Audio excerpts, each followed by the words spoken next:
Bolos setengah tahun, harta DPRD Bogor Desianti tetap sehat 2,6 miliar rupiah.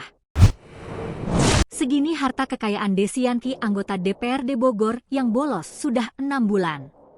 Adapun anggota DPRD Kota Bogor Desianti Utami lagi disorot setelah bolos 6 bulan. Desianti Utami mangkir tugasnya sebagai wakil rakyat atau bolos selama 12 kali sidang atau 6 bulan.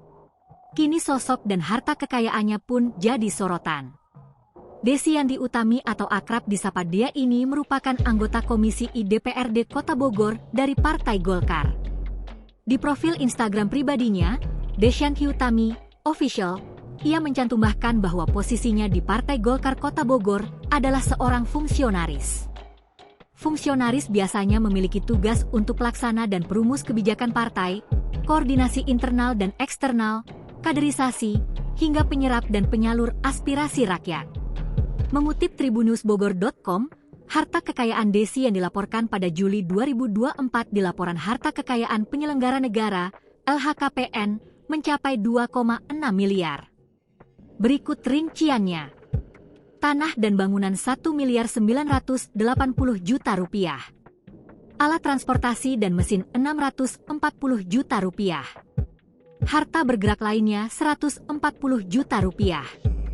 Surat berharga 7.098.500 rupiah. Kas dan setara kas 60 juta rupiah. Harta lainnya 0 rupiah. Subtotal 2.827.098.500 rupiah. Hutang 199.800.000 rupiah.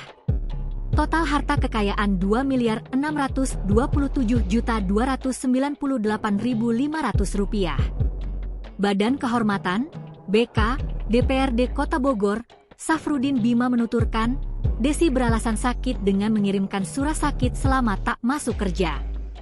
Dari informasi yang diterimanya, Desi berobat ke luar negeri, namun tersebar pula video-video anggota Komisi I DPRD Kota Bogor tersebut sedang liburan.